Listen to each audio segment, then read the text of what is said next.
Yo, what's up guys? It's Jeff from Updated, and today we're going to take a deep dive look into iOS 15 and give you all my personal experience in using it on my daily driver for the past 4 developer betas.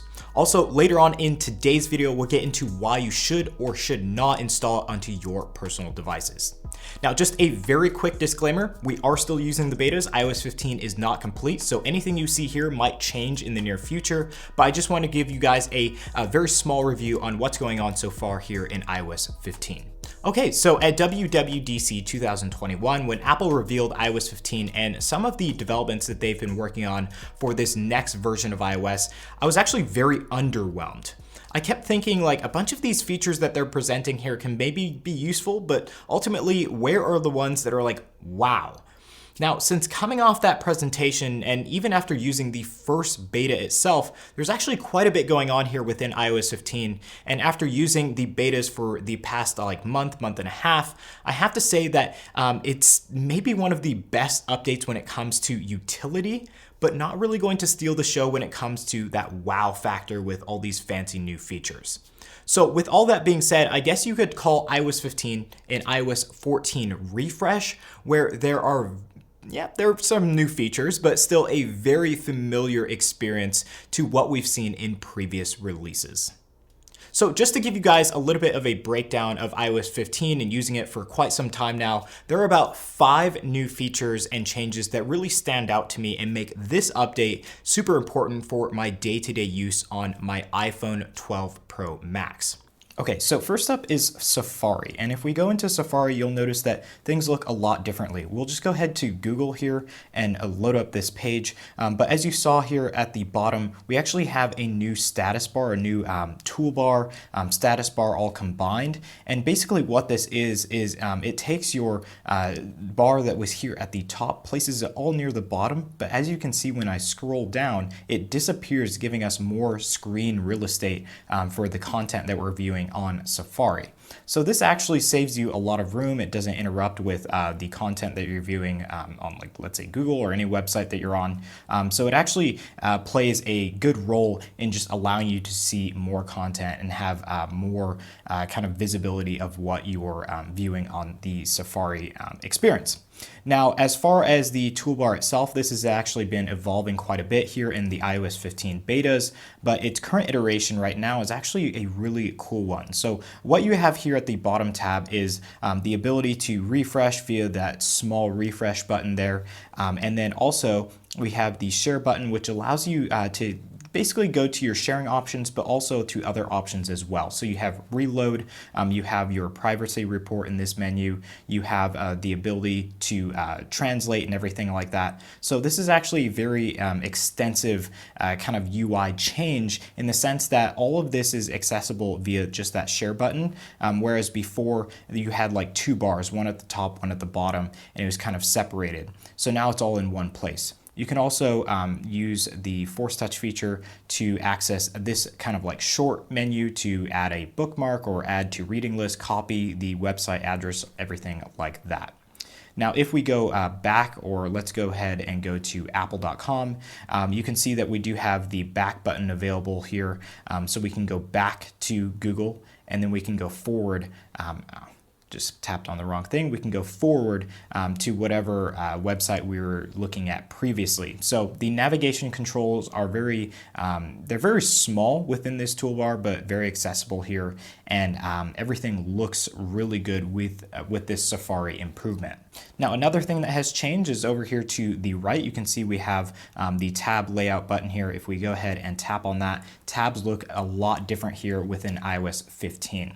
So you have the tabs, which you can actually rearrange here in the tab kind of section. We can go ahead and add a tab. That's pretty normal. And then also we have this tab group menu.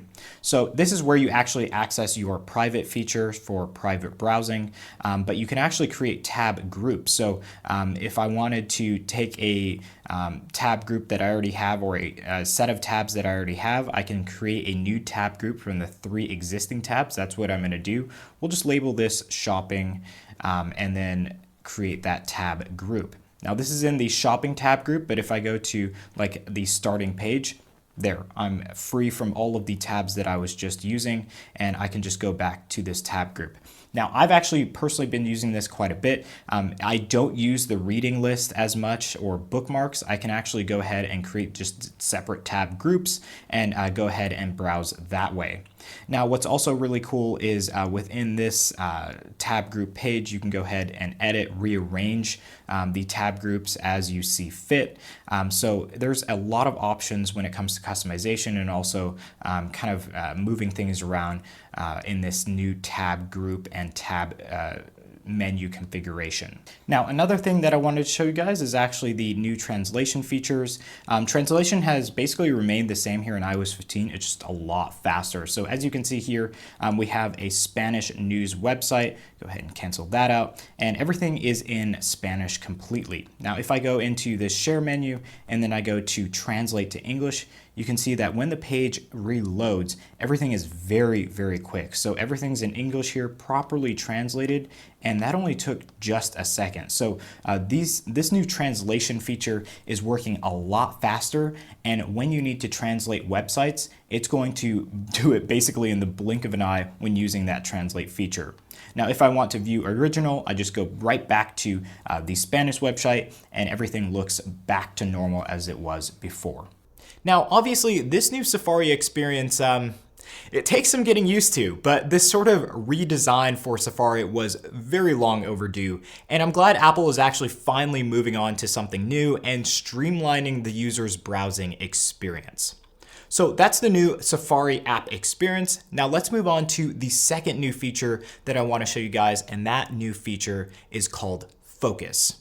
Okay, so the focus feature can actually be found in one of two places. So if you go into settings and then you go to this second grouped menu here, you can see that we have the focus menu there.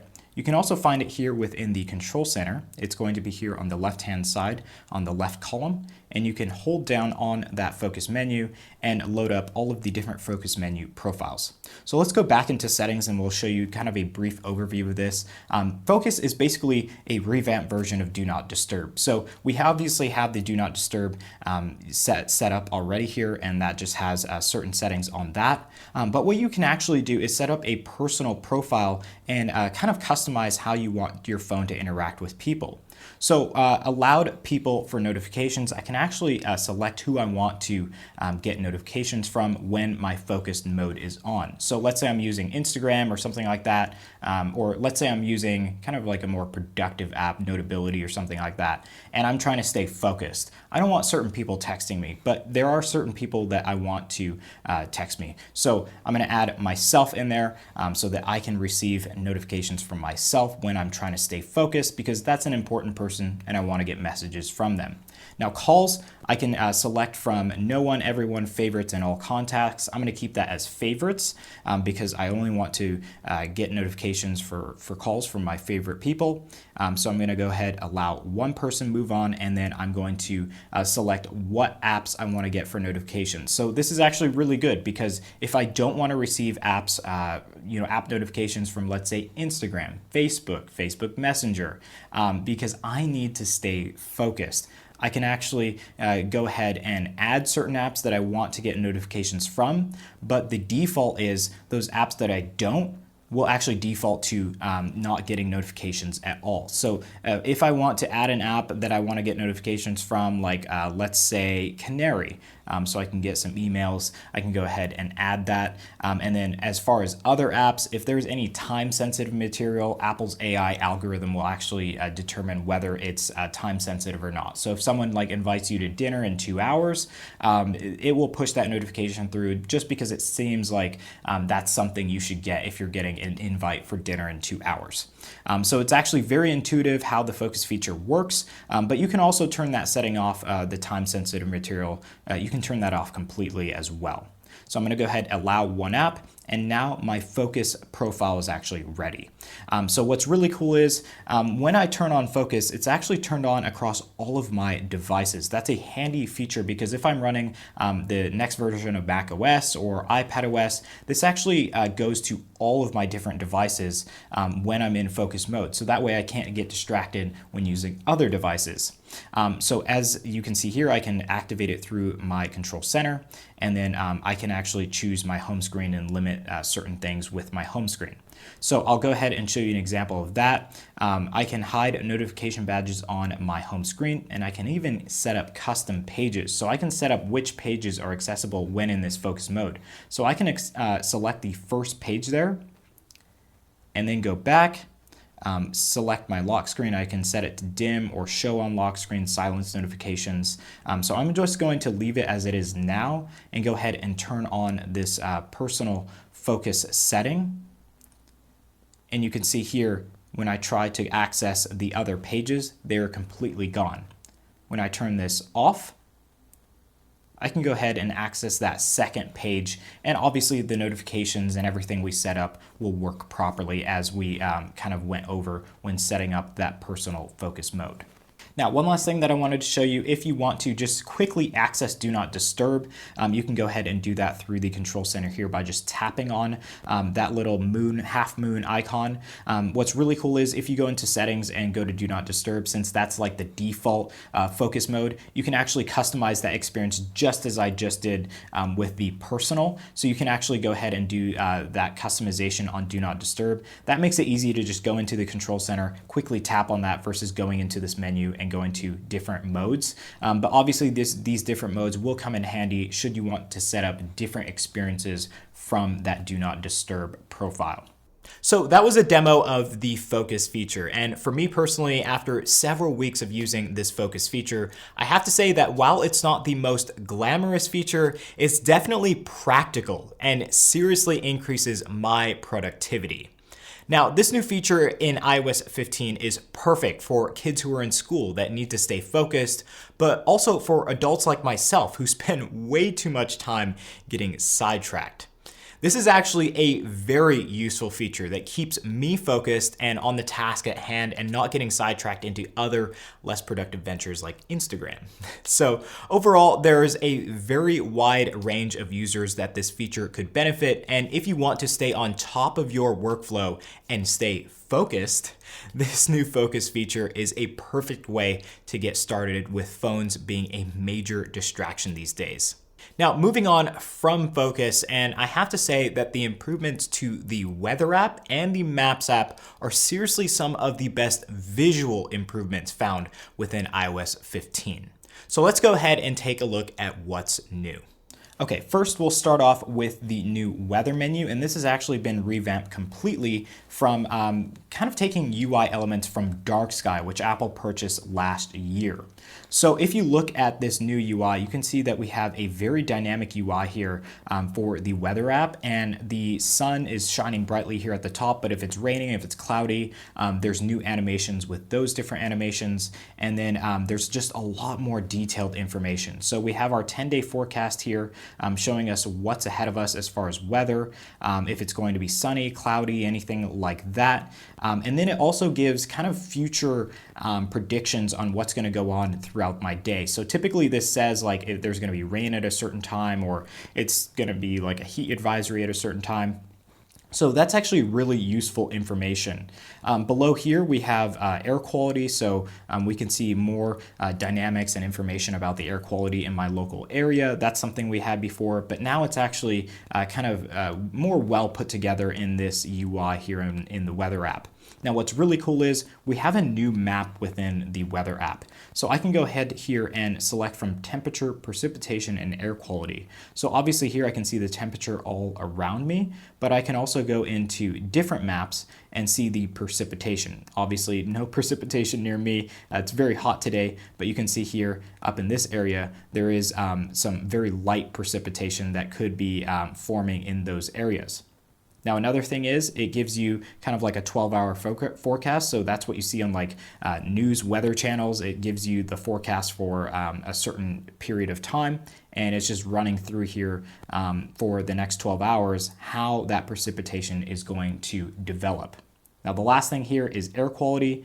So I can view the air quality around me. Currently, it's very good. And I can zoom out into other areas and see the air quality in other areas as well. So this is a handy new feature found within the weather app. Now, if you look below here, there's a lot more data within this weather app that we just didn't have before. So things like air pressure, visibility, and everything like that. This is something that we may have had before, but it's a lot more detailed in this update. So it's all really cool here. Sunset, precipitation, humidity, everything like that. Wind direction is something we definitely didn't have before, so it shows you wind direction. So these are all cool little detailed stats that we, some of them we had before, some of them we didn't, but it's all really well laid out into this brand new looking UI here within the weather app. Okay, so moving on to the Maps app, and if you go into the Maps app, you'll notice that things look a lot different here. So if you go into different elements, you can see that things are just a little bit more detailed. The buildings are more detailed. Everything just looks a lot more I guess, realistic to what the buildings look like in real life. And if you go into the different maps here that you have up top, you have Explore, Driving, Transit, and Satellite, and the representation of the different maps are really well laid out here, way better than before. It was just a menu and no visual representation. I typically use Driving so you can see live traffic data as you create your routes and everything like that. So that's a very handy feature there. Now, if you go into this bottom menu, you can see that there's just a lot more information and a lot more detail as to what's around you and everything like that. So I'm going to select a local place to eat that's close by, and you can see that this menu has been totally revamped. So you have a lot better of a layout.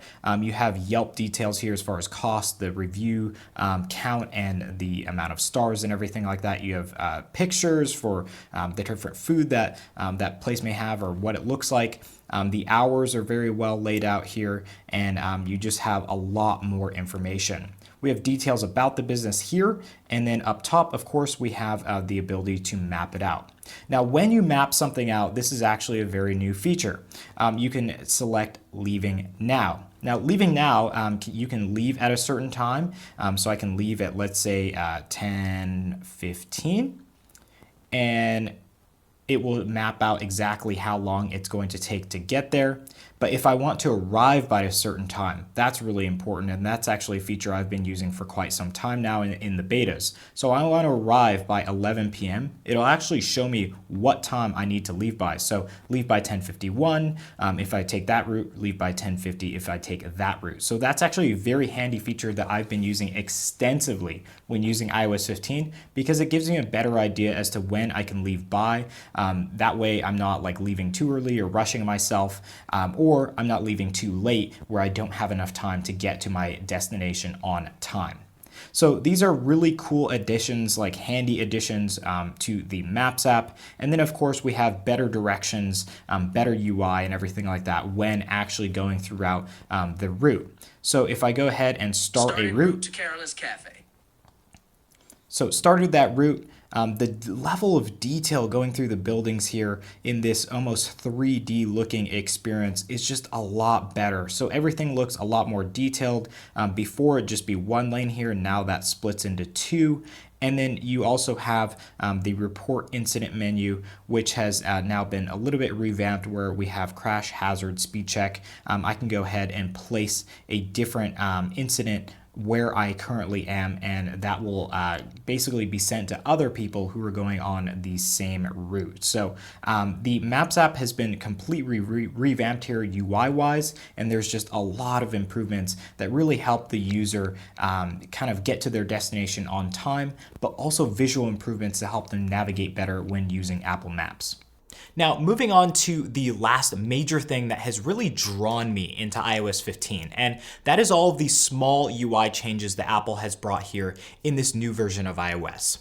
So at first glance, things may look very familiar to iOS 14, but when you start to go to things like the notification center and you see more rounded and better looking notifications and better placed UI elements, the more detailed widgets that really correlate with some of the improvements found in Apple's revamped apps, and even the Memoji changes that bring new animations and ways to customize how you use Memoji, you see a very different experience that brings a ton of improvements on top of iOS 14 to the way that you use iOS.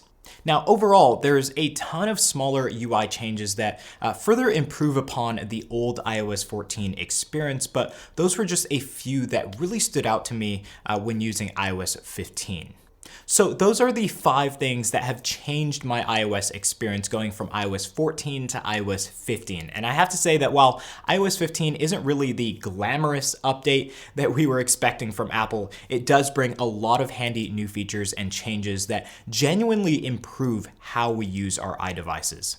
Features like Focus helps us stay on track with productivity throughout the day, and the improvements found in the Maps app is an example of how Apple has put a lot of attention towards the app experiences that we actually use every day and actually rely on.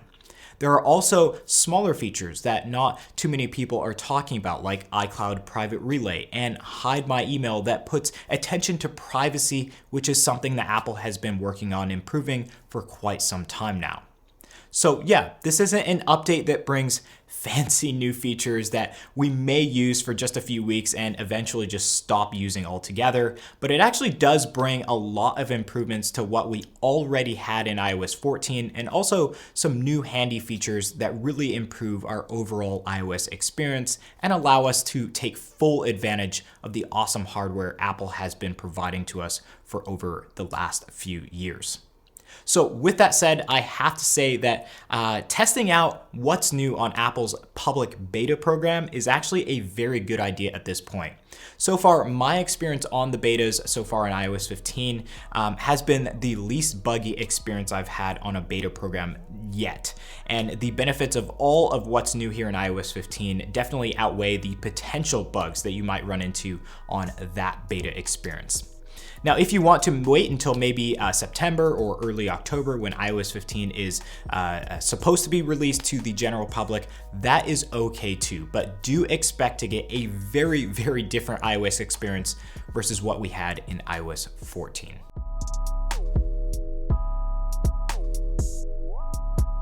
Hey guys, thanks for watching today's video on the updated YouTube channel.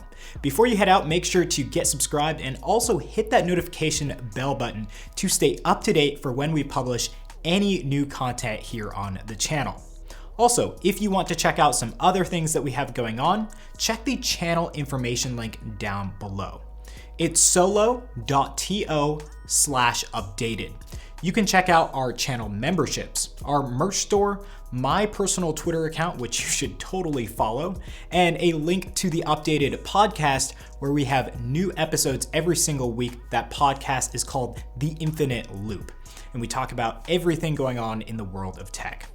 Also, we have links to our giveaways sponsored by awesome companies like Bravado VPN, so definitely check those out as well. We'll have a new one every single month. So guys, thank you again for watching today's video, and we hope to see you guys in some upcoming content. But until then, I hope you all have an awesome day.